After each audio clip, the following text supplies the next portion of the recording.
कपड़े का व्यापार और तबाह होता पर्यावरण। भारत की नदियों को तबाह कर रहा है कपड़ा। जब तक लोगों को कपड़े पहनना पसंद है तब तक कपड़ों का बिजनेस भी रहेगा। और सीधी सी बात है, अब कपड़े पैदा तो होते नहीं है, वो बनाए जाते हैं फैक्ट्रीज में। तो ज्यादातर फैक्ट्रीज अपने वेस्ट को साफ नदियों के पानी में बहा देती हैं। अब जाहिर सी बात है कि कपड़े पहनना तो बंद नहीं कर सकते, और ऐसा नहीं हुआ तो फैक्ट्रीज भी बंद नहीं होंगी। तो क्या कोई और विकल्प है जिससे कि हमारी नदियां प्रदूषित ना हो? तो दोस्तों बने रहिए हमारे साथ इस वीडियो के अंत तक। और अगर आप नए हैं चैनल पर तो सब्सक्राइब करें हमारे चैनल को और बेल आइकन को दबाना ना भूलें।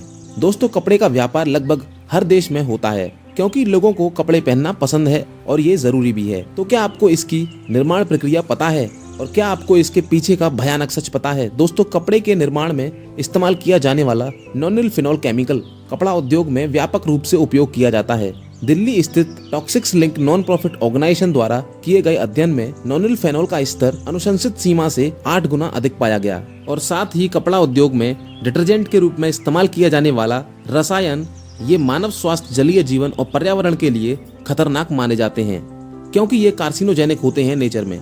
आपको बता दूं कि कार्सिनोजेनिक का मतलब होता है ऐसी कोई भी चीज जो आपको कैंसर कर सकती हो।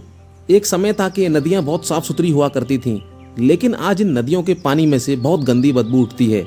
इतना टॉक्सिक और गंदा हो चुका है नदियों का पानी, इतने जहरीले केमिकल से भर चुका है इनका पानी कि अब तो इसमें झाग भी उठने लगे हैं। सवाल ये है कि आखिर ये कैसे हो गया? तो आपको बता दूं कि हमेशा से ही हम लोग खेतीबाड़ी करा करते थे, जिनमें से एक कपास की भी खेती हुआ करती थी। सन 1970 के आखिरी सालों में छोटी टेक्सटाइल फैक्ट्रियां यहां आने लगी। आज की तारीख में देखें तो हमारे देश में काफी बड़े बड़े कपड़े के उद्योग हैं, जिसमें हजारों लोगों को रोजगार मिला हुआ है। और देखा जाए तो घनी आबादी वाले देश में उद्योगों की वाकई में जरूरत है। और देखा जाए तो उद्योग खोलना और रोजगार देना कोई गलत बात नहीं है, लेकिन इससे होने वाला प्रदूषण कभी कभी हमको ये याद दिलाता है कि ये गलत भी है। कुछ इंटरव्यूज के दौरान कपड़ा उद्योगपतियों ने भी खुद माना है कि ये गलत है, और जब इन्होंने इसकी शुरुआत की तो इनको भी इसका अंदाजा नहीं था कि हालात इस हद तक खराब हो जाएंगे और जो चीज हमको रोजगार देगी वो ही हमारा पर्यावरण बर्बाद करने लगेगी। देखा जाए तो धरती विषैले रसायनों से भरती जा रही है और आजकल होने वाली ज्यादातर बीमारियों का कारण भी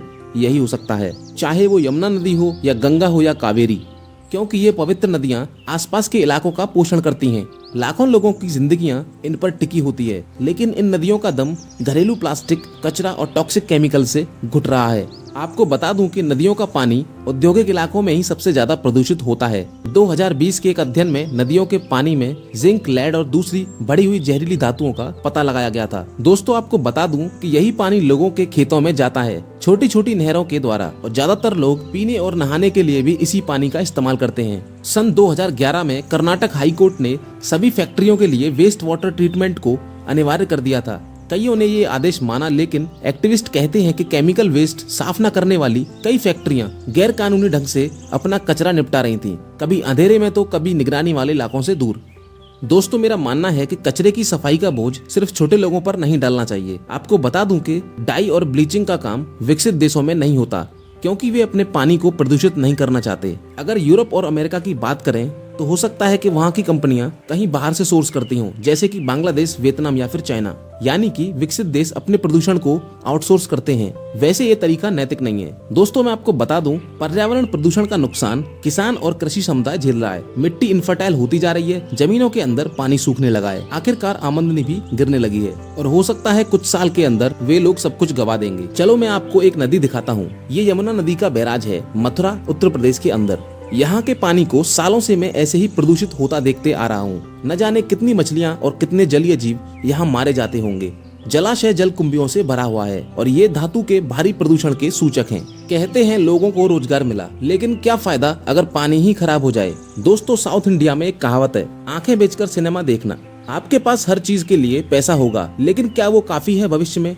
क्या होगा हमारे बच्चों के लिए? हालात और बिगड़ते ही जा रहे हैं। क्या सरकार को, राज्य को या बड़े उद्योगपतियों को इसका जिम्मा नहीं उठाना चाहिए? आपकी क्या राय है इसमें? कमेंट करके जरूर बताएं।